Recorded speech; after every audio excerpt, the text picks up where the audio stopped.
Hoje vamos falar de um assunto muito importante, como pai de uma linda criança que eu tenho, e ela de 11 lindos filhos, eu incluo, sobre educação de filhos. Cris. Sim, mamãe. Posso chamar de Cris? Ah, não. Tudo bem, vai. Mãe Cris. Mãe, Cris. Cris, tá bom. Tivemos muitas linhas de como educar filhos. Agora com as redes sociais, Instagram, YouTube, a gente vê realmente ir por essa linha, com esse nome mais chique, e parece que os avós estão vendo tudo aquilo que eles aprenderam serem desconstruído ou não pode mais fazer. Então, com tantas linhas, com tantas regras, com tantas coisas novas que nos dizem para cada pessoa nova surge aqui dizendo que tem que fazer para educar bem os filhos, que é o maior desejo de um pai, acredito que foi o seu desejo também. O que é imutável em alguma linha assim de educação de filhos e o que é o mais importante? O que não vai mudar, o que não mudou, o que não vai mudar e que nós temos que gastar as nossas energias naquilo? Que o ser humano é um ser que tem uma alma espiritual. Isso nunca vai mudar. Isso é muito importante. As pessoas não consideram isso, mas tem que considerar. Eu digo que para educar bem uma criança, mesmo que uma pessoa não tenha um valor espiritual, ela pode educar humanamente bem? Pode. Ela tem que fazer isso? Tem.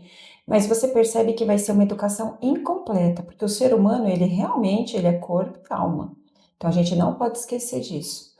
Agora você falando de várias linhas de educação, e você disse até assim, os avós estão vindo desconstruir. Olha, eu acredito que não é nem avós, porque se você pensar bem em avós, então eu já vivi o suficiente para estar vendo um ciclo agora. É interessante, porque as pessoas falam que, eu sempre ouvi isso, né, que a vida é um ciclo, que agora faz uma coisa, depois faz outra, daí volta o que era. Às vezes a gente vê isso na moda, mas não sempre. A moda não é realmente um ciclo, ela é uma espiral. Então ela dá umas voltinhas, mas ela vai caminhando. Eu não estou dizendo nem que está melhorando, eu só estou dizendo que não é uma ideia muito assim fixa de que as coisas voltam, né? Você reprime, reprime, solta, depois reprime, reprime, depois solta. Não é tanto assim. Então o que eu estou percebendo nesse ciclo de educação?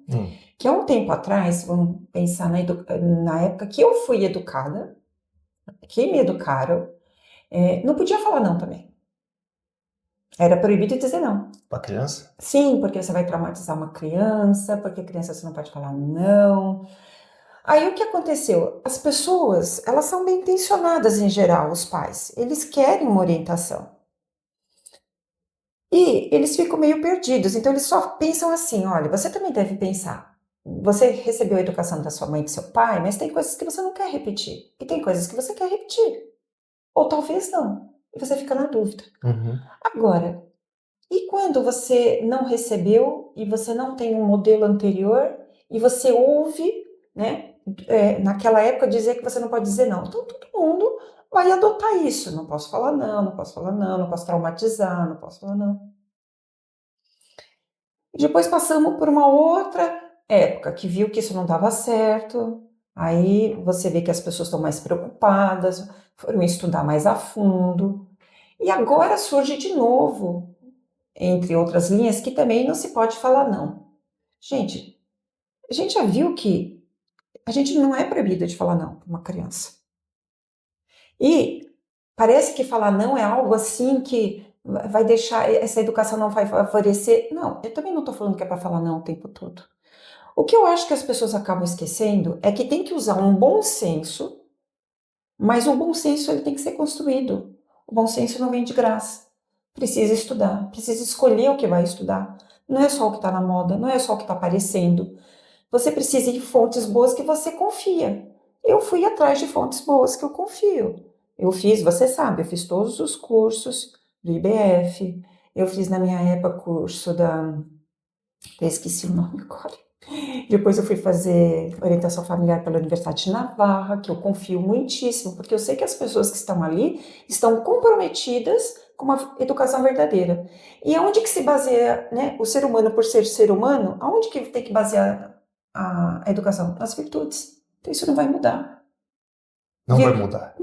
Não tem como. Você consegue imaginar assim que alguma virtude de antigamente ela não pode ser mais usada hoje? Você consegue me dar um exemplo? Tem várias que não estão na moda. Não estão na moda, você falou muito bem. Mas significa que ela deixou de ser uma virtude? Com Ou ela está certeza mal não. entendida? Ela deve estar mal entendida. Entendeu? Sim. Então, a virtude é algo que é, assim, constituinte da educação de qualquer ser humano. Não dá pra gente desconsiderar isso. Agora, sobre educação de filhos, tem muita coisa para falar. Tem muitas, eu sei que tem muitas dúvidas os pais. Mas o que que eu faço? Quem que eu sigo? Siga a Tem que, Cris. tem que ir atrás das fontes. Tem que ir atrás de fontes seguras, de pessoas que você sabe que realmente dá certo, não só de uma teoria. Você tem que ir atrás, assim, você tem que confiar, assim, uma coisa mais simples e básica. Você tem uma filhinha agora pequena. Uhum. Eu fiz isso também quando eu e o seu pai fizemos isso quando tínhamos filhos pequenos. A gente ia se aconselhar com pessoas que tinham família já tinham passado por esses problemas e a gente viu que eles passaram bem por esses problemas. Não vão ser os mesmos problemas de cada família, óbvio que não. Mas você vai se aconselhar com uma pessoa que tem mais experiência. Você tem que ter amigos que você possa confiar. Amigos bons, claro. Não, foi bem interessante o que você falou. De fato, então deu para entender que o ponto principal de alguma educação de filhos é saber que tem corpo e alma. Então tem a parte espiritual, que acho que grande parte assim das linhas ignora essa parte. Sim, Ficam somente nas partes mais comportamentais da criança isso. ou dos pais. Uma coisa imutável na educação de filhos, em qualquer linha que tem que ter, é focar nas virtudes humanas, que embora elas saiam de moda, não deixam de ser verdadeiras. E o terceiro é, de fato, buscar boas referências para seguir, para ter formação e para saber os desafios que eles tiveram, por mais que sejam diferentes épocas, saber como lidar. Isso mesmo. E depois tem muito mais coisa ainda pra gente conversar, né? Tem. Esse assunto dá para falar muito sobre virtudes. Dá para falar sobre virtudes, dá para falar também sobre que é os pais saberem suprir as necessidades emocionais básicas de uma criança. Isso também é muito importante. Mas fica por aqui que vai ter muito conteúdo. Se tiver mais dúvidas, comente e pergunte para a Cris.